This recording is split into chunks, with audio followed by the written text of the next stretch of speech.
I'm going to read a poem that some people have probably heard before. It's having to do with your past catching up to you in the most interesting places. I was in New York City doing a reading, and I came down to Washington Square Park. And you know how Washington Square Park got all these people, and people are doing tricks and, you know, comedy and all kind of things. And then I saw somebody I never thought I would see in Washington Square Park, of all places. So this is the poem about meeting the animal in Washington Square Park.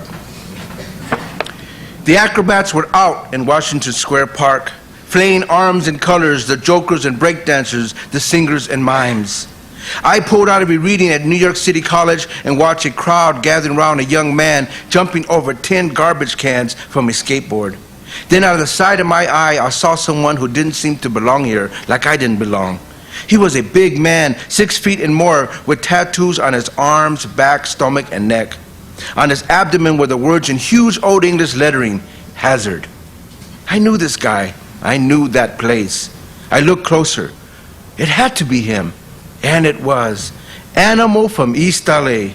World heavyweight contender. The only Chicano from LA ever ranked in the top 10 of the division. The one who went toe-to-toe with Leon Spinks and even made Muhammad Ali look the other way. Animal, I yelled. Who the f*** are you, he asked, a quart of beer in his grasp, eyes squinting. My name's Louis from East LA. He brightened. East LA, here in Washington Square Park. Man, we everywhere.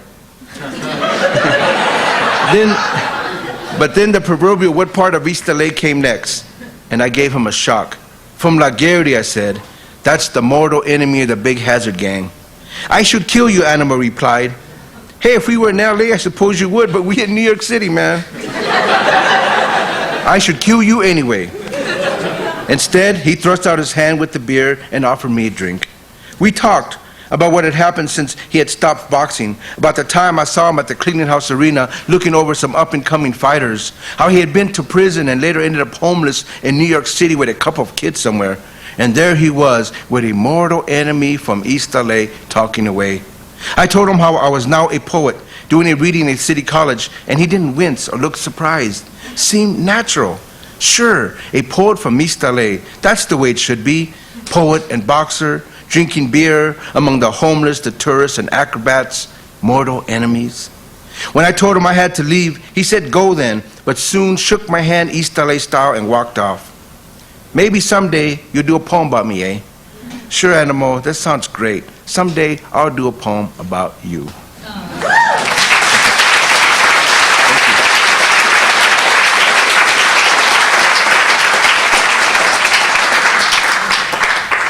I got another one, kind of a strange poem, I think. I don't know. You know, there was a time when I was in Chicago, people were trying to locate me, and about 3 people did this. They would actually go look for my name in the phone directory. In Chicago, there's 4 or 5 pages, I don't know how many pages, of Luis Rodriguez's in the phone directory. And I'll tell you what's even sad. I'm like second to the bottom of that list.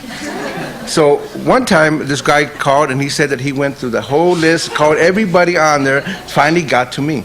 So I always think, well, if he's going to go through that trouble, I better listen to what he has to say, which may not have been a smart thing to do, but this poem comes from that conversation I had with this guy. I never heard from him again, but I just thought the conversation deserved a poem. And it's called, it may not mean much to anybody, but I think you'll get what's happening here. I still don't know what he was talking about, but the poem is called Eva Sitting on the Curb with Pen and Paper Before the Torturers Came to Get Her. That's one of the things he said, so that gives you an impression, an idea what's happening. The phone call came on a night of a bruising battle with my computer, reading out some scathing word art. It was from a man who claimed to be the king of poetry. And it wasn't Robert Haas, just so you know. His first words were, "Are you beauty who wants to be true?" And I thought, sure, why not? People have said worse. "I am king because I understand eternal harmony with infinite beauty," he continued. And who was I to argue? "Truth cannot be against the lie is against the truth." I was with him so far. Then he spoke about Eva. A perfect poet, he claimed, an angel born for it, and how she was incarnate ecstasy, light of the absolute. He kept on with reminiscence, fragments, and epiphanies, including one about a 7-year-old Mexican girl he spotted from a fire escape in the barrio. They will kill her before she is 17, he declared. And I agreed. This too is true. He talked about writing a book for the universal child, how he had eclipsed his Italian background to be human, and how those youth in jail love death to be with the dead ones who can't hurt them.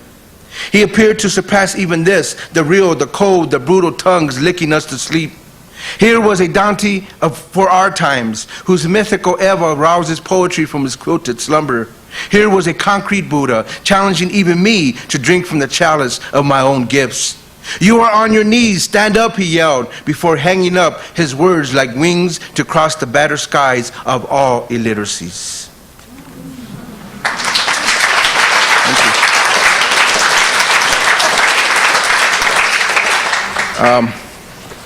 I thought I would do a poem about poetry. And this is about a certain kind of poetry that I kind of had a little apprenticeship in. I moved to Chicago in 1985, and around that time, the poetry slam scene was happening in Chicago. It seemed to be kind of good that it came together around the same time. And because there was all this performance poetry happening, all these people getting up and reading poetry, and I learned a lot in the process of just reading. I don't really do slams so much, but I just like that whole process of people just getting up and reading. And in those days in Chicago, it was happening every day. There was, I don't know, 3 or 4 or 5 places to go for poetry every night. Libraries, bars, a lot of bars, cafes, just everywhere. And I would go to as many as I could, and every once in a while I would get up and read, but mostly I was listening. And the interesting thing is, somebody calls it the democratization of poetry, but the thing about that, unfortunately or fortunately, is that you have to go through a lot of bad poetry. And it's just natural to the thing, I guess. I don't know. People get up and just read, and most of it's not that hot. But every once in a while, though, it's worth it when somebody gets up and reads a poem that really knocks you on your butt. You know what I mean? That really gets you. That almost makes it the whole worthwhile. And maybe because we're all drinking beer and wine and everything else and whiskey, maybe all poems start sounding good after a while. But this is a poem about finding somebody that did that, and it's called Don't Read That Poem. She rises from a chair and slides toward the stage with satin feet over a worn wood floor. She bears down on the microphone like a blues singer about to reveal some secrets, a fever of poems in her hand. She seizes the mic and begins her seduction. I'm in the back of the bar, my head down. The things she does to me with words. I want to leave. I want her never to begin. She starts with a poem about daddy love, and I feel like getting up right there and yelling, "Don't read that poem." The one that causes little bursts of screams inside my head, that makes tears come to my eyes that I refuse to let fall. Don't read that poem. The one about a daughter raped and killed in a shadow of a second's dark fury. I want to hide in the neon glare above me, to swim away in the glass of beer I hold close to me. She does another poem about her many mouths, and I want to howl. Don't read that poem, the one that entices me to crawl under her skin to be her heartbeat. Oh, how she plucks the right notes, rendering me as clay in bruised hands. No, don't do the one about what it is to be a 9-year-old black girl, the truth of it trembling at my feet. Somebody should make her stop.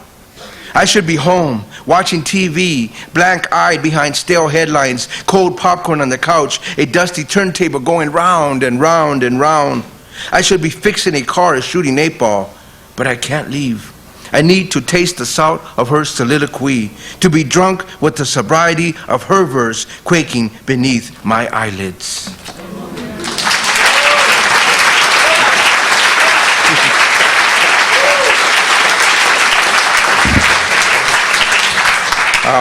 I want to do a poem in Spanish, and even if you don't know Spanish, it's okay. I just think it's good to throw a Spanish poem every once in a while. This is a poem I wrote. It's called Pedazo por Pedazo. Pedazo por pedazo te desgarra, pelándote capas de tu ser, mintiendo sobre quién eres, hablando por tus sueños. En el escuador de sus ojos tú eres un criminal, vistiéndote en una chaqueta de mentiras, hecho de acero a la medida. Tú eres su retrato perfecto.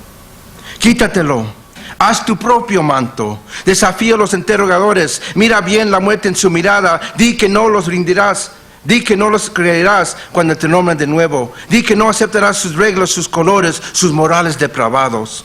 Aquí tienes un camino, aquí puedes cantar en la victoria, aquí no eres una raza conquistada, la víctima perpetua, un rostro sombrío en la tormenta. Manos, mente están esculpiendo un santuario. Usa estas armas contra ellos, usa tus talentos dados, no son de piedra.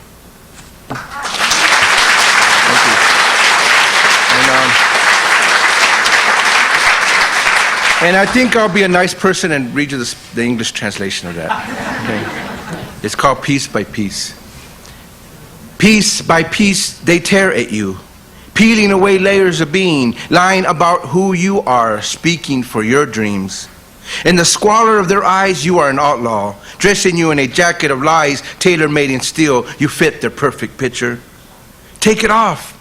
Make your own mantle. Question the interrogators. Eyeball the death in their gaze. Say you won't succumb. Say you won't believe them when they rename you. Say you won't accept their codes, their colors, their putrid morals. Here you have a way. Here you can sing victory. Here you are not a conquered race, perpetual victim, the sullen face in a thunderstorm. Hands, minds, they are carving out a sanctuary. Use these weapons against them. Use your given gifts. They are not stone.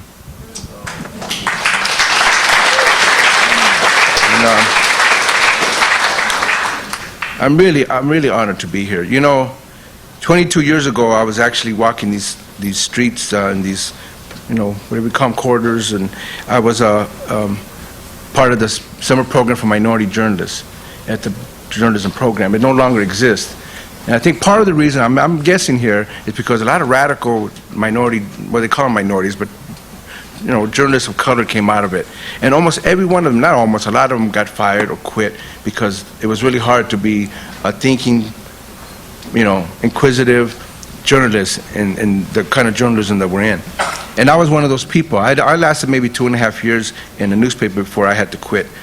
And but I'm really glad, and I've been here coming over the years, but it was a very important time for me, and I'm really glad to be back here to read to you and to see all you here.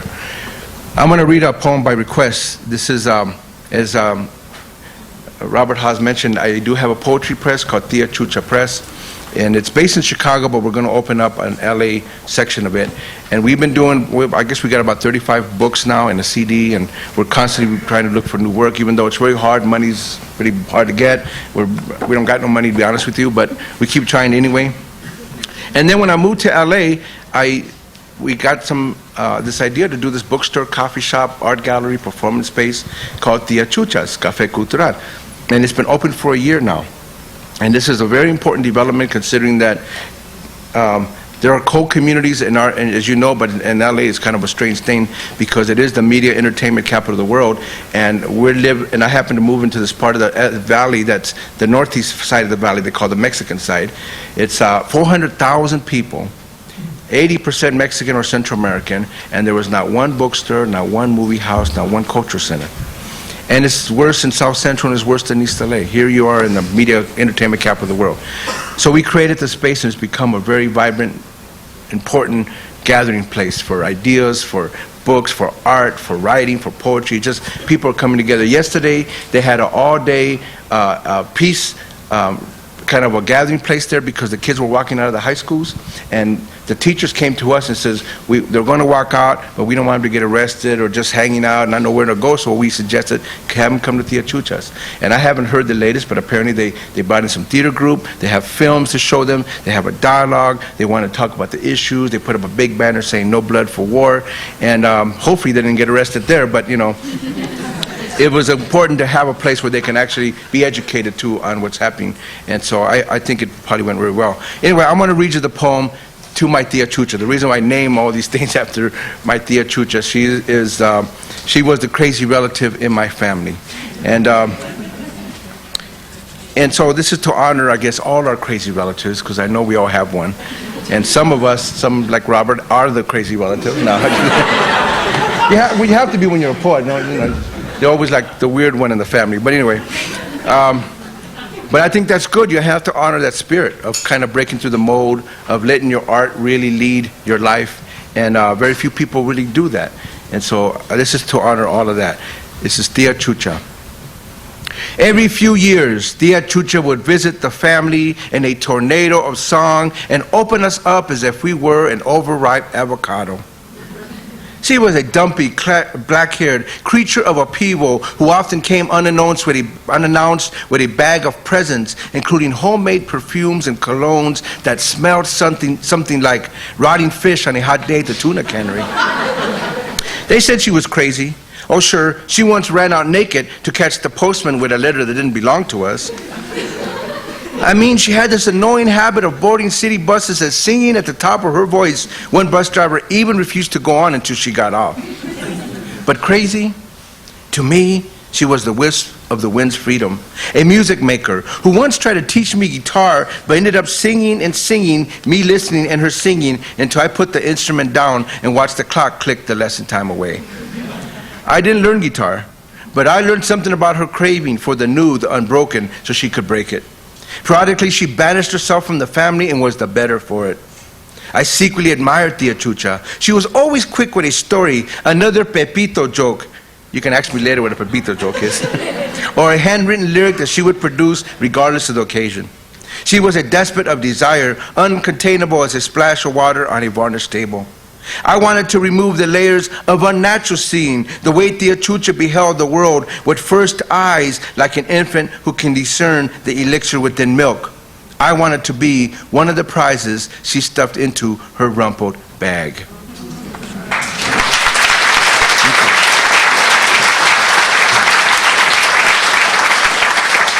I'm going to actually read you, I have a new book. It came out in hardcover last year, and it's now in paperback. I actually went to Moe's bookstore down the street and found it there. I was like, cool. I'm surprised when people have my books. I don't know why.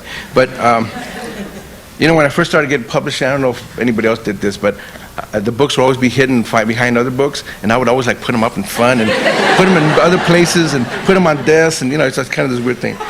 But anyway, the book just came out in paperback, and it's actually short fiction, my first short story collection. But I want to read you kind of a poetic passage from it, because it has to do with writing. And matter of fact, I wrote this passage many years ago as a separate poem, and I kind of decided that it worked in the story. But I thought I would read it to you as if it were a poem. It's not really, it's a prose thing, but it was my kind of looking at writing, why writing was so important for me. And the character in the book actually is doing the same thing. His writing really is meaningful for him. So, and he's challenging himself about it because everybody in the world challenged him. Because when I became a writer in East LA, and I loved my family and I loved the people of East LA, but it really wasn't a very acceptable thing. It was a strange thing to be a writer.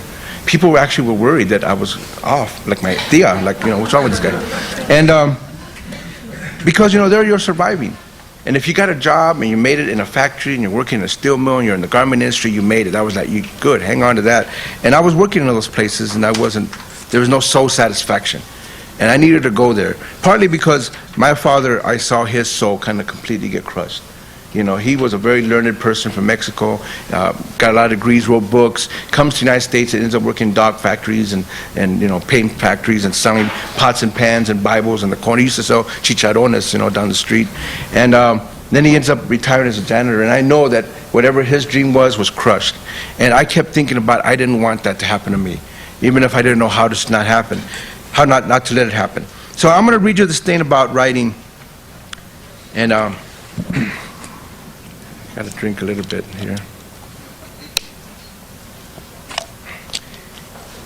And it goes like this. The thing is, I wanted to be a writer even before I knew what writing was about. I wanted to carve out the words that swam in the bloodstream, to press a stunted pencil onto paper so lines break free like birds in flight, to fashion words like hair, lengths and lengths of it, washed with dawn's rusting drizzle. I yearned for motored line words, speaking in their own boasting tongues, not the diminished, frightened stammering of my childhood, to shape scorching syllables with midnight dust, words that stood up in bed, danced merengues and cumbias, that incinerated the belly like a shimmering habanera. Words with a spoonful of tears, buckshot boners, traces of garlic, cilantro, aerosol spray, and ocean froth. Words that guffawed, tarnished smooth faces, and wrung song out of silence. Words as languid as a woman's stride, as severe as a convict's gaze, herniated like a bad plan, soaked as any summer downpour. I aspire to walk inside these words, to manipulate their internal organs, surrounded by blood, gray matter, and carceros, to slam words down like the bones of a street domino game, and to crack them in two like lovers' hearts. That was my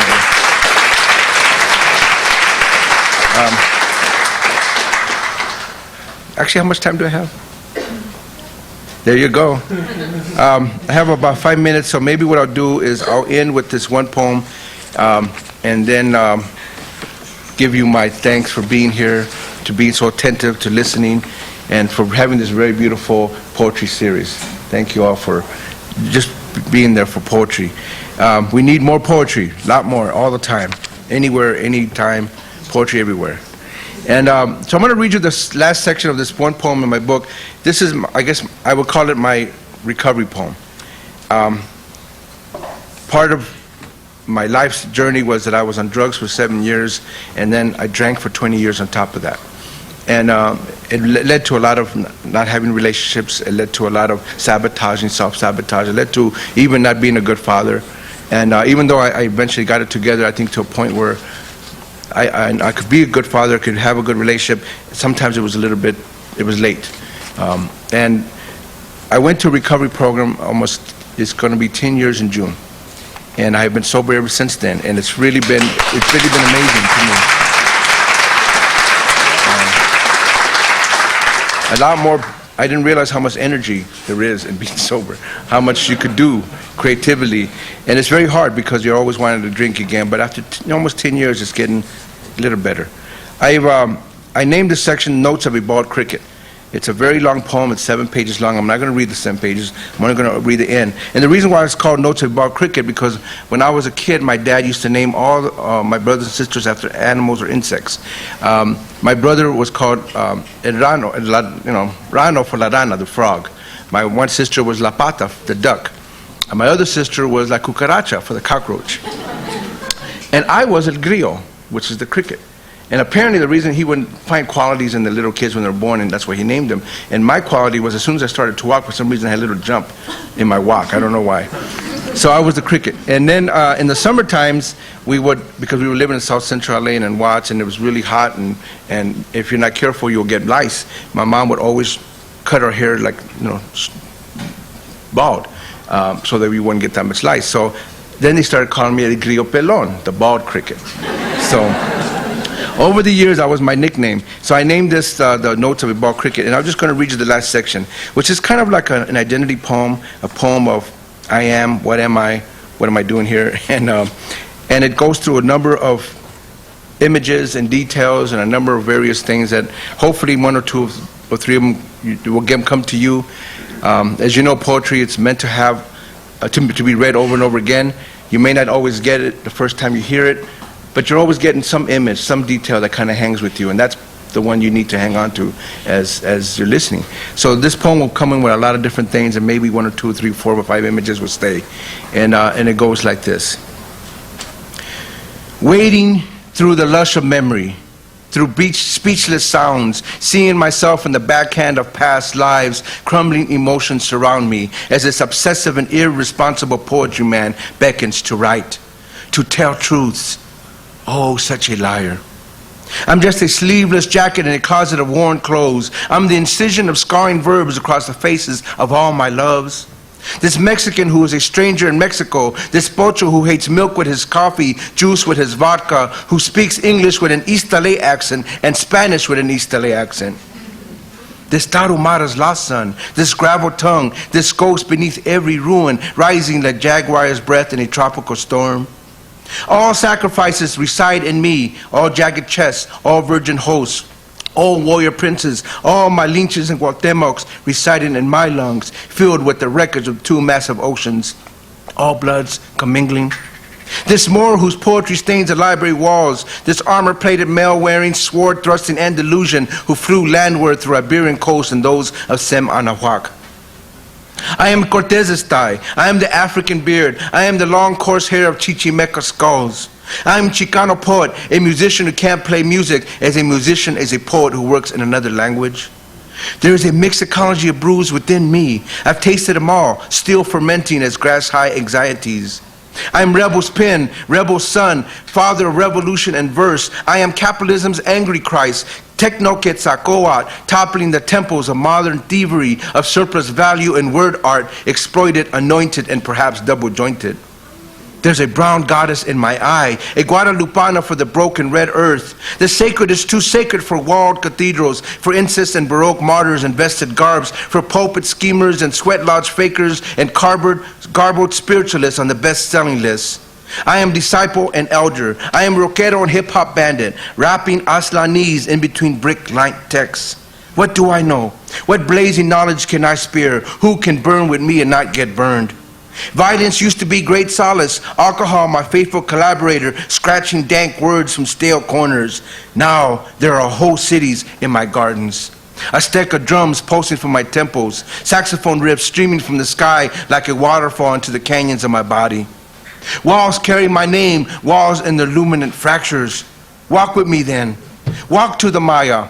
Walk with me along headstones of past loves, past plans, long gone junctures. Walk with me through the forest of collective remembering, shamed and honored by the trees. I'm no immigrant. I belong because I belong. I'm no shaggy stranger. I'm the holy villain, the outlawed saint, the most godless and therefore dearest to the mystery.